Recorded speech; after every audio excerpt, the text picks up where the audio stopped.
किस नजरिए से देखे भारतीय फैंस इस जीत को? ओमान के खिलाफ 21 रनों से भारत ने बाजी अपने पक्ष में जरूर की, लेकिन नजरिया क्या होना चाहिए बताएंगे हर्षा भोगले साहब।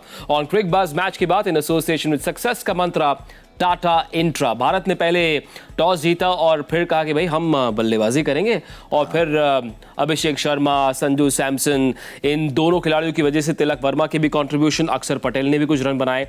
189 का लक्ष्य रखा ओमान के सामने, और शायद ही किसी ने सोचा होगा कि इतने करीब वो आएंगे। 21 रन महज कम पड़े। आमिर खलीम, हमाद मिर्जा और जतिंदर सिंह ने आज बड़े मजे लूटे, लेकिन किस नजरिए से देखे इस मुकाबले को?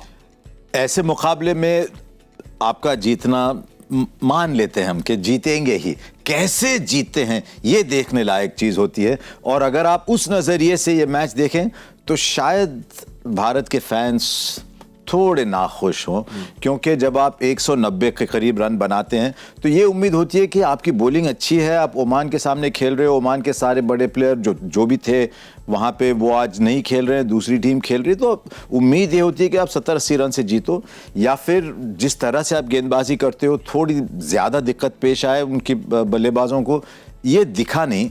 और मुझे लगता है कभी कभी क्या होता है ऐसे मैचों में, जब आप पहुंच गए हैं सेमीफाइनल, सुपर 4 में, जब आपको पता है कि हम कुछ भी वो जीतने ही वाले हैं, तो कभी कभी हम बस आ जाते हैं, खिलाड़ी बन के नहीं, बस ऐसे टहलते हुए आते हैं मैदान में।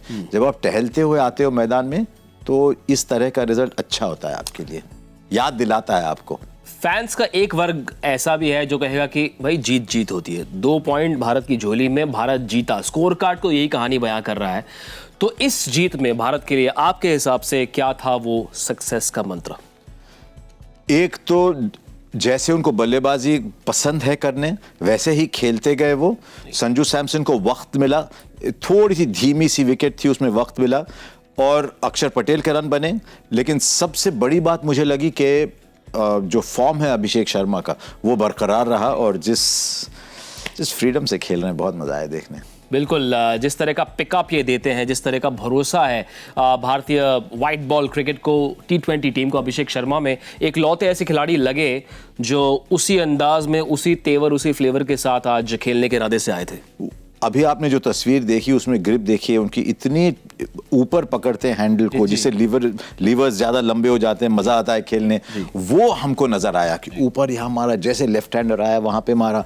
एक इतना कॉन्फिडेंस है उनमें, कॉन्फिडेंस से भरपूर है आज अभिषेक शर्मा, और उनको ये इजाजत दी गई है कि आप ऐसे जाके खेलो, क्योंकि जब ऐसे खेलेंगे कभी कभी आउट भी हो जाएंगे, लेकिन अगर ये सोचते वो मैदान में पधारे कि आउट हुआ तो ऐसे नहीं खेलेंगे। तो ये जो उन्होंने 15 गेंदों में 38 रन बनाए, ये गेम जैसे हमने आखिर में देखा इससे बहुत फर्क पड़ा, क्योंकि बाकी क्या हुआ, 150 रन बने 105 गेंदों में, ओमान ने वही ओमान ने भी किया।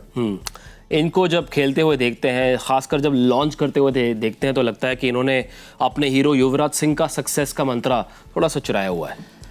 चुरा सकते हैं वो, लेकिन अपनाया भी है उन्होंने, क्योंकि आप देख सकते हो, आप वैसे खेलना चाहते हो लेकिन वैसे खेलना कुछ और बात है। और ये जो उनकी बैट स्विंग है ये बड़ी खूबसूरत है, और मैं उम्मीद यही करता हूं कि ये हमको कई साल देखने मिले। एक और ऐसे खिलाड़ी है जिन्होंने आज एक नया कीर्तिमान, एक रिकॉर्ड अपने नाम किया। 100वां T20 अंतर्राष्ट्रीय विकेट, भारत के पहले ऐसे गेंदबाज बने हैं अर्शदीप सिंह, जिनको आज मौका मिला क्योंकि गलत कॉम्बिनेशन के साथ आज भारत उतरी।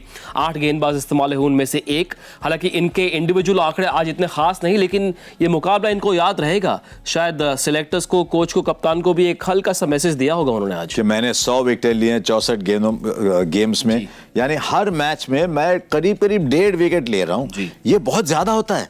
कभी कभी आप कह सकते हैं कि भाई अर्शदीप सिंह आखिरी ओवर में गेंदबाजी करते हैं तो वहां विकेटें कभी कभी ज्यादा मिल जाती हैं, लेकिन आज देखिए उनको पता है कि सुपर 4 में मेरा नंबर नहीं लगने वाला, क्योंकि ये विकेटें ऐसी हैं, तो कभी कभी एक मोटिवेट करना मुश्किल हो जाता है। लेकिन अर्शदीप सिंह बड़े प्लेयर हैं। एक अजीब सा एक दौर चल रहा है हमारे इस गेम में कि यशस्वी जायसवाल को जगह नहीं मिलती, अर्शदीप सिंह को जगह नहीं मिलती, तो एक बड़ा अद्भुत सा दौर चल रहा है हमारा। बाहर दस्तक देने वालों की तादाद जितनी ज़्यादा, शायद उतना ही अंदर वालों के लिए प्रेशर ज़्यादा, फैंस के लिए अच्छा, और इसलिए भारतीय T20 टीम अच्छे दौर से गुजर रही है। लेकिन एशिया कप में आधा काम बाकी है। सुपर 4 का दौर शुरू होने को है। भारत बनाम पाकिस्तान रविवार। कैसे देखते हैं आप उस मुकाबले को? जैसा अब तक देखते आए हैं, सिर्फ इंडिया पाकिस्तान का मैच नहीं, बल्कि मैंने देखा पाकिस्तान और यूएई का गेम। अगर फॉर्म दोनों का वैसे ही रहा तो भारत को आसानी से जीतना चाहिए, लेकिन वो एक दौर निकल चुका है, वो पॉइंट्स भी निकल चुके हैं। तो नया दिन है, नई शुरुआत है। मैं ये देखना चाहूंगा कि किस एनर्जी से आते हैं भारत खेलने जी, और पाकिस्तान का फोकस क्या है। जी, फिलहाल इस टूर्नामेंट में पाकिस्तान का फोकस मैदान पे नहीं रहा है, मैदान के बाहर रहा है। जब आपका फोकस मैदान के बाहर रहता है तो मैदान के ऊपर कैसे खेलोगे आप। तो मैं ये देखना चाहूंगा कि क्या उनका फोकस मैदान पे है या उनका दिमाग कहीं और है। हमेशा आपने एक और लफ्ज इस्तेमाल किया था जब पिछला मैच हमने देखा, खौफ। जी, वो भी देखना चाहूंगा मैं। वो तेज धार देखना चाहेंगे। और कुछ ऐसे विचारों के साथ भोगले साहब हमें आज छोड़ रहे हैं, क्योंकि ऐसा अक्सर होता है जब ये कैमरा पर होते हैं। तो ये थी हर्षद भोगले साहब के साथ क्रिक बस मैच की बात इन एसोसिएशन विद सक्सेस का मंत्रा टाटा इंट्रा।